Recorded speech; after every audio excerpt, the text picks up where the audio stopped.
Estamos de volta com Família Projeto de Deus e o nosso assunto hoje é educação sexual dos filhos. E a gente está aqui para bater um papo sobre esse assunto com a Maria Gabriela, a Helenice e a Juliana. A repórter Amanda Mondini foi para as ruas conversar com as pessoas e saber como elas lidam com o tema educação sexual dos filhos. Acompanhe.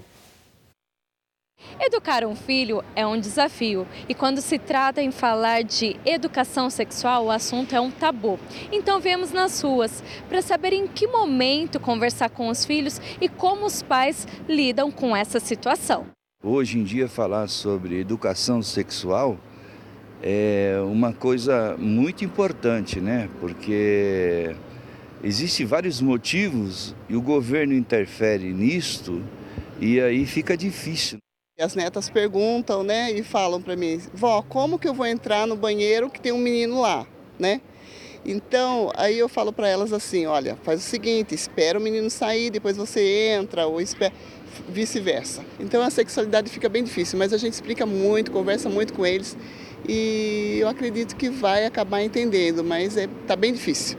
Tá bem difícil de se entrar ainda na cabeça do jovem e falar. Mas eu acho que tem que partir bem da orientação dos pais mesmo. Tem que ensinar desde pequenininho, você é menino, você é menina e tem que agir assim. Olha, a gente fala na brincadeira, né? Que a gente sim parece ser nem mãe e filho, parece ser amigos. A gente vai brincando e a gente já entra no assunto, né? Então até então eu tenho uma filha que engravidou cedo, né? Só que eu falei, filha, a gente vai estar aqui para te dar apoio. E hoje ela está lá, o menino dela vai fazer 9 anos. Você falou assim, a gente brinca porque é um tabu, sente vergonha de falar desse assunto? É porque, às vezes, os jovens, acham que a gente não quer falar, né? Então a gente começa a entrar na brincadeira e a gente já entra no assunto, entendeu? Porque é na brincadeira que os jovens se abrem com a gente. Eu sou de uma família muito vergonhosa. A minha mãe, lembro quando a gente menstruava, aí fechava aquele monte de mulher dentro de casa e falava muita coisa, mas não falava sobre relação sexual. E aí, como o tempo muda, tudo muda, eu não senti necessidade de abrir com eles agora, na fase da adolescência. Com a minha filha de 4 anos, eu vou colocando aos poucos, porque né, para ela saber o que pode ou o que não pode, que parte que o adulto ou o professor ou o coleguinha pode quer tocar nela ou não. Então é sem vergonha, sem tabu, sem medo, é mais para orientar eles mesmos e talvez eles passem isso para o coleguinha também. Não é uma coisa muito fácil, na verdade, não é uma coisa muito fácil, mas a gente tem que falar, a gente tem que enfrentar, porque sabe, se você não falar, a rua vai falar, os amigos vão falar, a escola vai falar e tantos outros lugares. Então é muito mais fácil ou mais correto você falar com os filhos diretamente, né, explicar o que é, o que não é, e por que é, o que não é, do que você deixar o mundo ensinar, né? É muito complicado isso, né? E você fala abertamente, não sente vergonha, é tranquilo essa relação com os seus filhos? Olha, eu acredito que sim, dentro do possível, né? A gente também tem as limitações da gente e obviamente que às vezes você fica até um pouco constrangido com algumas situações. Entretanto, você não pode deixar essas situações de constrangimento deixar abalar a sua relação ou o seu ensinamento para os seus filhos, né? Acho que isso seria pior ainda, né? Nossa, muito bacana, né? Nossa, cada resposta muito inteligente, né? Muito esclarecedora. E hoje nós estamos com o programa, o tema é a sexualidade, como nós falarmos sobre a sexualidade para os nossos filhos. Então participa conosco, manda o WhatsApp 19 99902 0021. A gente está esperando a sua participação, porque quando você participa fica muito mais gostoso aqui o nosso bate-papo. E eu queria falar, foi tocado, né, sobre a menstruação para a mulher, né, aquele tabu, aquela coisa, como que acontece ou não. Então eu queria perguntar um pouquinho, Gabriela, o que você poderia colocar isso, né, o sentimento da mulher, quando ocorre, como que a gente pode falar assim também, falando com essa naturalidade, explicando isso para os nossos filhos, né? A menstruação faz parte da questão física, que é um dos 5 pilares aí que a gente colocou. E é uma coisa linda. A gente, assim, as mulheres, a gente tem que tomar cuidado com as nossas filhas. Ai, estou com cólica, ai, estou menstruada, ai, de novo, ai, tem que... E isso pode gerar nelas uma aflição que quando elas forem, né, ficar menstruadas de fato, elas se sintam com medo, como antigamente diziam que as mães não conversavam e tudo mais, né? Às vezes nem sabe ver aquilo. E eu acho que eu sou instrutora do método Billings e a gente sabe que se uma criança que entra na puberdade já começa a ser acompanhada com gráfico, porque o método Billings ele pode ser ensinado para indígenas, para cegos, para surdos, para todo mundo, e não é um método, como dizem, só de controle de natalidade, vamos dizer, de planejamento familiar, mas da mulher conhecer a saúde dela, né? A ovulação é um dos principais sinais de saúde da mulher. Então, quando a criança, quando entra na puberdade, já começa a preencher o gráfico dela lá, pintando, fazendo florzinha, do jeito que for melhor, ela pode até perceber a ovulação dela antes de ficar menstruada. E aí ela já está muito mais preparada. Aí a mãe já consegue deixar um absorvente, explicar como usa, né? Antes, porque quando ela ficar, ela já vai saber, e a gente sabe, ovulou daqui 12 a 16 dias, ela vai ficar menstruada. E é uma coisa que tem que ser tratada com muita naturalidade, né? Porque é assim que é, e é o que vai fazer com que ela possa gerar um filho. Então, ela tem que ter esse entendimento, né? O que é a menstruação? É quando o filhinho não está na barriga da mamãe, e aí a caminha que estava preparada para ele, né? Isso para uma criança, lógico, pequena. Conforme vai aumentando, você vai explicando. Não vai falar caminha para uma criança de 15 anos, né? A caminha do filho. Mas o filhinho não estava, então eu fiquei menstruada. Todo o ciclo, isso se repete quando não tem filhinho. Quando tiver, ele fica lá no quartinho que estava preparado para ele. Então, dos 9 aos 10 anos, falar para a criança, falar para a menina sobre a menarca. Isso que a Gabriela estava falando, né? Falar sobre a menarca, que é a primeira menstruação, e que isso vai acontecer de uma forma natural e que ela está iniciando o seu período de fertilidade. E se fala muito mal da fertilidade hoje em dia. Eu sou mãe de 8 filhos, sou apaixonada pelos meus filhos, não poderia ser diferente, mas sempre vi a fertilidade como algo muito positivo, deixado por Deus. Então, passar isso para os nossos filhos é de uma importância, de um valor muito grande.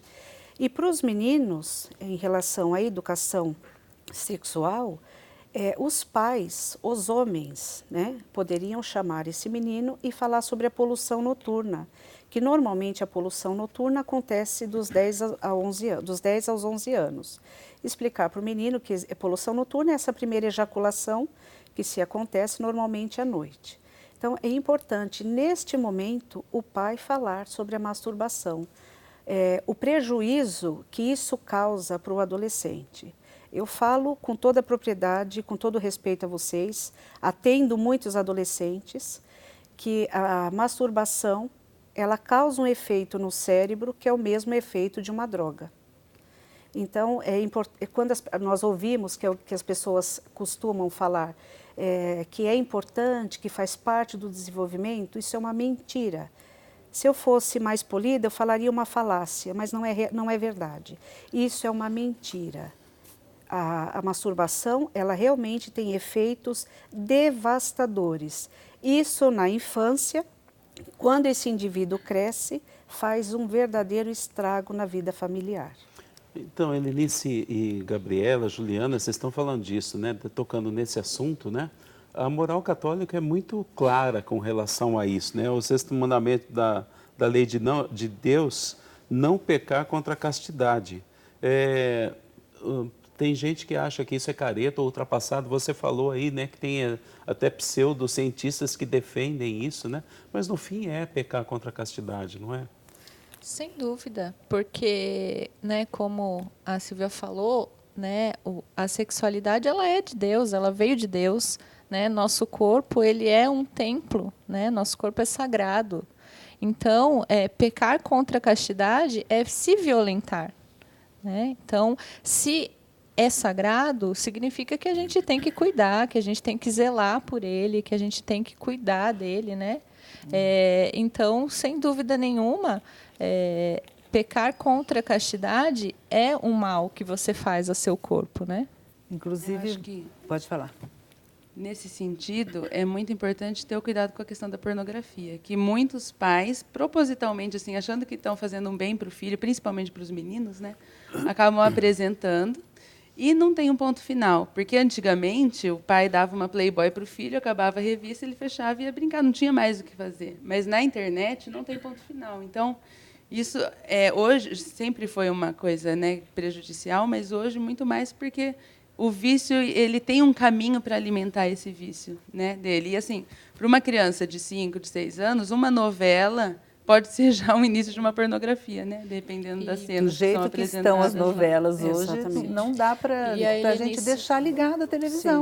Eu não consigo, faz mal para a minha alma. Sim. Se eu for tentar assistir, faz mal para a minha alma. Não dá, porque é realmente é muito apelativo, né, Juliana? E a Helenice falou a respeito, né, da masturbação, né, que ela é comparada ao uso de drogas, né, de substâncias psicoativas. E é verdade, porque o sexo, né, o prazer do sexo e a dependência química atua no mesmo campo na área cerebral, que é o sistema de recompensa, né? Então, se você indica, sugere, fala, não, a masturbação é normal para o seu filho, você realmente está permitindo que ele seja um dependente, né, daquela condição.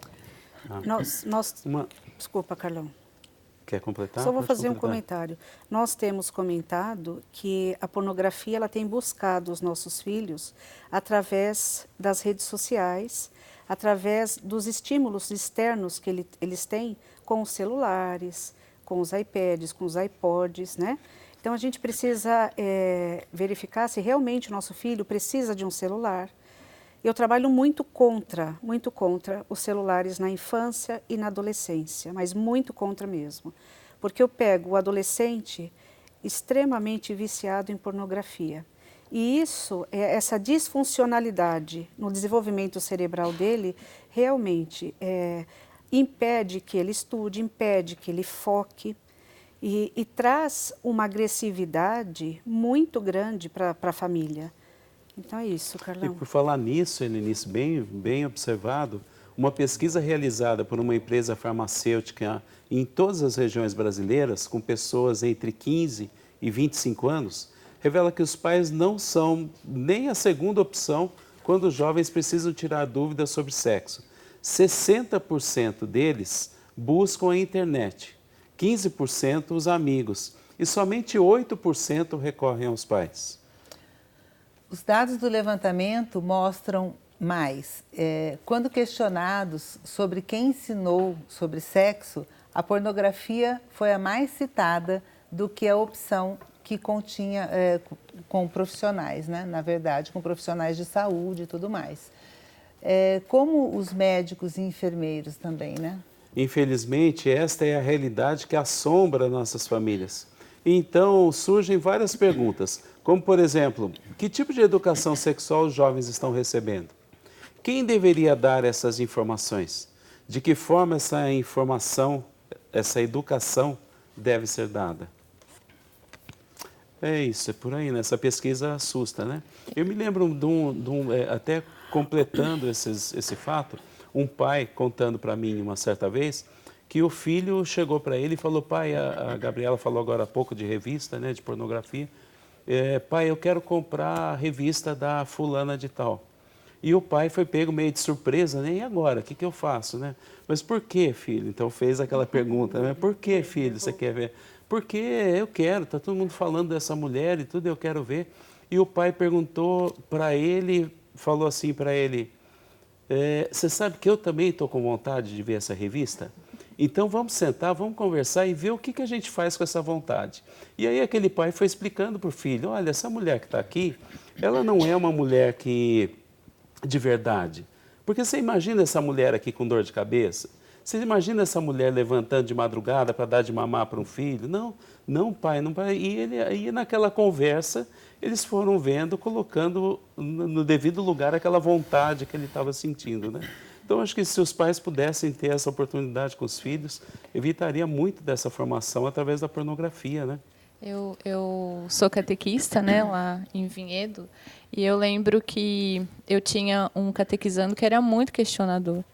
E um dia ele, assim, do nada, a gente nem estava nesse contexto, ele me pergunta, catequista, eu quero saber como que eu nasci, né? Como que eu vim a esse mundo. E eu fiquei muito, né, sem graça na saia justa, porque eu não sei o que a mãe tinha respondido. E aí eu perguntei, você tem já alguma resposta? Você já sabe? Tem alguma ideia? Aí ele falou que a mãe dele tinha dito que tinha pedido ele a Deus e tinha conseguido, né, recebido essa bênção. Na escola, a professora ensinou que o espermatozoide fecunda o óvulo da mãe, e aí ele nasceu. E que os amigos disseram para ele, né, que ele tem que transar. E aí ele queria saber o que era isso, né? Então, de novo, essa importância. Aí, como que eu respondo isso? Como que eu atropelo essa mãe, né? Como que, ali no contexto religioso, como que eu falo disso, né? É claro que aí gerou, né, um burburinho lá, as crianças começaram a rir, né? Porque elas já tinham ideia também do que era, né? E quando eu joguei isso para a turma, cada um tinha uma resposta diferente, né? E percebi que os pais realmente tinham essa dificuldade para falar com eles em casa. E que talvez não fossem tão verdadeiros, né? Exatamente. E aí fica, né? Agora, essa pesquisa assusta, né, Gabriela? Sim. Porque você viu, 60% aprendeu com pornografia, né? Eu vou complementar o que a Ju falou, e assim, o jeito mais fácil de educar a eles viverem o que a gente entende como certo, que a igreja orienta, né? Viver a castidade, viver uma vida de fidelidade no matrimônio, abertura à vida e tudo isso, é educar pelo sim e não pelo não. Se a gente só falar, não vai namorar, não vai ficar com ninguém, não vai não sei o que lá, não, vai casar virgem e vai... Não pode fazer isso, não pode fazer aquilo. Não, o adolescente ele tem muita certeza de que ele é o certo da história, de que ele está se dando Sabe bem com tudo, tudo, né? sabe tudo e conhece tudo. Então, se a gente educar pelo sim, pelo filho, o que você quer conquistar? Você quer uma família como a nossa? Como que a mamãe e o papai conquistaram essa família? A gente começou a namorar, a gente viveu isso no nosso namoro. Filho, você vê como é gostoso ter filho? Olha como é bom isso. Olha, você vê que alegria que é a gente ter uma abertura à vida, e quando a gente se planeja, Deus concede a graça, e mostrar para eles o ponto positivo. A educação é o que a gente falou desde lá do começo. A gente fica com isso só da educação sexual.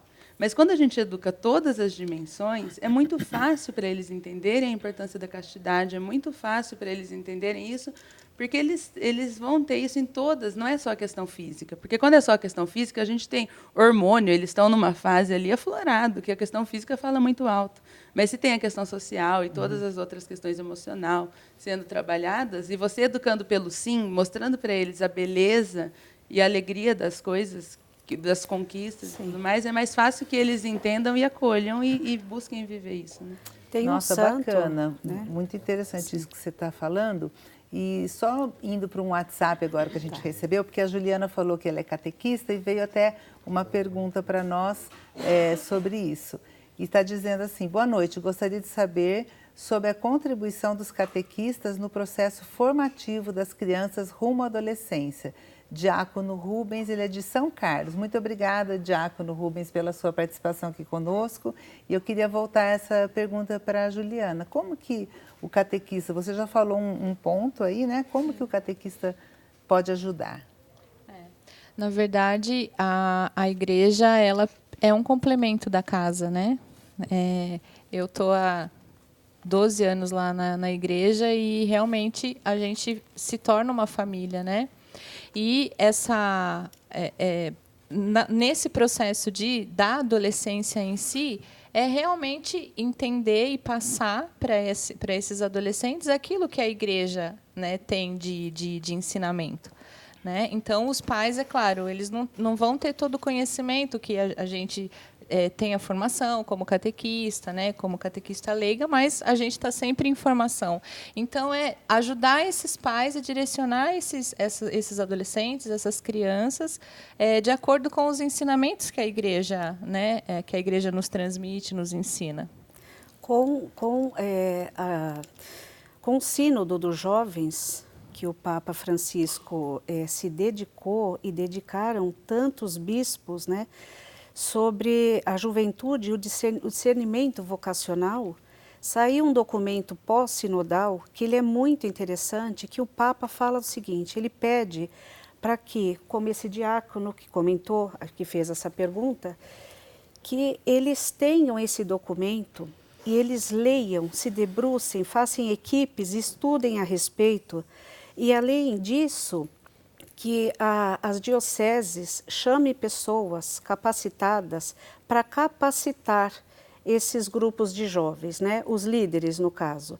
E o Papa Francisco, ele tem uma sugestão para o diácono. O Papa Francisco, ele tem um documento que são as 29 catequeses, que fala exatamente sobre cada faixa etária dos nossos filhos, a maneira correta dos pais introduzirem a educação sexual, mas de uma maneira positiva, de uma maneira bonita e que se valorize o corpo. E além desse documento, que é espetacular mesmo, tem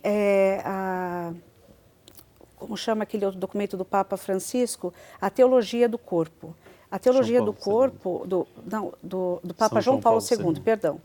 Tanto do Papa, falei errado duas coisas, perdão. O Papa João Paulo II fez a Teologia do Corpo e essas 29 catequeses. Eu acho que vale bastante a pena esse diácono ter isso, né, ter esse documento que é tão valioso.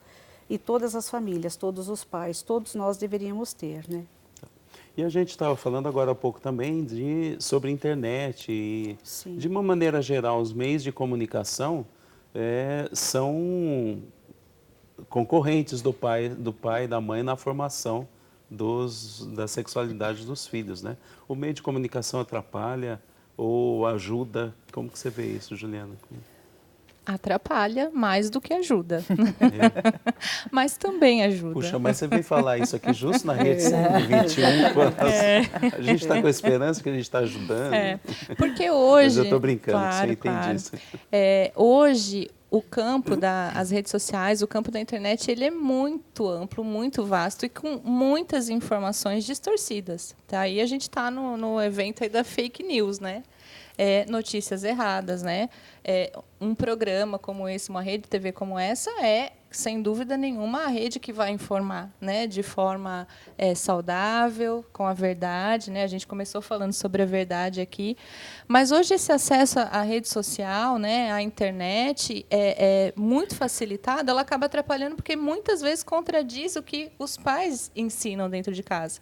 Então, né, se realmente você não tiver um vínculo forte e seguro com os teus filhos, a internet vai contradizer aquilo que você está dizendo. E aí os argumentos que eles buscam lá são muito mais fortes, né, do que os seus.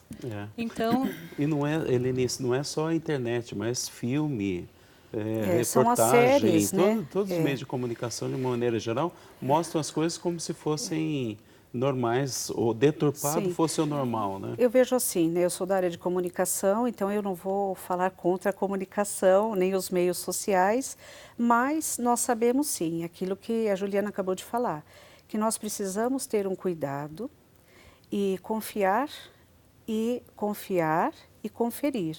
Então, saber tudo aquilo que o nosso filho tem visto, tem assistido, mas de uma maneira não impositiva, nem uma maneira especulatória, nem nenhuma desconfiança. Se aquela família ela tem bons hábitos, isso já vai infundindo na criança, e a criança pelo seu freio moral, né, a criança já vai percebendo que aquilo não é bom para ela. Então, a minha preocupação mais, eu vejo que os jovens, eles não assistem tanto televisão, eles veem mais séries, né? E através das séries, através dos jogos, o que me preocupa bastante são os YouTubers. Os YouTubers, eles têm sido não entrou na pesquisa, mas eles têm sido um grande orientador dos jovens. E, infelizmente, da forma mais errônea, mais deturpada. Então, que os pais realmente vejam quais são as mídias sociais que aquele filho tem acesso, porque tudo isso são ferramentas maravilhosas e necessárias, né, contextualizando o nosso cenário atual. Agora, em que rede social que meu filho está inserido e como que a série, não proibir o filho de assistir uma série, mas sentar junto e explicar, olha filho, você gosta de exclusividade? Gosto, pai, lógico que eu gosto. Então, por que você acha que esse casal tem uma outra parceira, isso está correto? Então, assim, os pais orientarem, porque cada filho recebe os mesmos valores, de formas diferentes. É muito importante isso que você está falando. E assim, a gente vê algumas coisas que acontecem na própria televisão, né? Como a gente já colocou aqui, com novelas inadequadas, que são reprisadas em horários inadequados, né? Tem crianças assistindo e ainda diz que vale a pena você ver de novo, né? Aquela pornografia, aquela pornochanchada, aquela coisa horrorosa. Então, assim, eu me atrevo a dizer que a gente realmente precisa tomar muito cuidado e perceber o que os nossos filhos estão vendo, né? Estão assistindo. E os perigos da internet também, da pornografia, porque a pornografia está muito ligada hoje a esse aumento da violência, né, dos estupros, da violência, da violência contra a mulher, está muito ligada à pornografia, né? Uma pessoa que se recusa a estar com alguém, ele vai lá e mata simplesmente porque recusou estar junto. Matou essa semana, né, uma criança porque a mulher não quis ficar com o cara. Então, sabe, uns negócios que você fala, gente, a nossa sociedade está doente, né? E tudo isso você pode ver que tem consequências também na pornografia, né? A pessoa, ela tem que se autoafirmar e se o outro rejeita, não é isso? Sim, porque a pornografia, ela faz com que o jovem perde a capacidade de amar. Isso é tão grave, Exato. porque eu atendo casais, jovens casais de 35, 33 anos, que eles estão recém-casados e a mulher não significa exatamente nada para o marido, ele não consegue manter uma relação sexual com ela, porque ele só consegue se satisfazer se ele assiste algum vídeo erótico e se ele passa por esse processo todo de consumir pornografia. Então, não é uma brincadeira, não é essa beleza toda desse sexo livre que estão colocando. Tanto a Juliana quanto a Gabi, eu que atendo esses jovens, esses casais, eu sei que a problemática é completamente outra, mas isso não é divulgado. E isso é uma covardia que se faz com o jovem. Oferecer esse tipo de acesso a eles. Voltando àquela questão lá da internet, né? E como que a gente faz? Porque o celular está na mão. Você falou que muitas crianças não têm celular, mas a gente vira e mexe e vê crianças usando o celular do pai, da mãe. A gente deve limitar o uso? Como é que se controla isso? Na minha opinião, eu acho que cada família tem suas regras, né? Eu não gosto de impor nada como certo para as pessoas, porque eu vejo o seguinte, na infância, quanto mais cedo você oferece uma internet, né, uma ferramenta que a criança não sabe manipular, é lógico que aquela criança vai usar inadequadamente. Muito diferente de um adolescente que, de repente, pega um celular para fazer uma pesquisa, para conversar com um amigo, para marcar alguma coisa que seja importante. Então, existe essa diferença. Agora, se eu ofereço quanto antes para a criança, quanto mais estímulos eu dou para essa criança, mais informação ela vai ter. Então, há uns anos atrás, eu dava essa orientação para os pais. Eu falava assim, olha, é importante que a criança, que o adolescente tenha um filtro, crie um filtro interior, para ele ver aquilo que é correto ou não. Hoje, infelizmente, isso não funciona.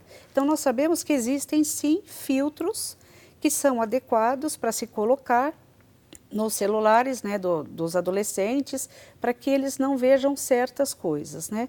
Então, mas isso precisa ser muito conversado, cada família precisa elaborar essas regras. Isso é uma ferramenta, mas não é a solução. Não é a solução. Não é a solução. A gente está num bate-papo bom aqui, a gente vai para o intervalo, daqui a pouco a gente volta. Até já.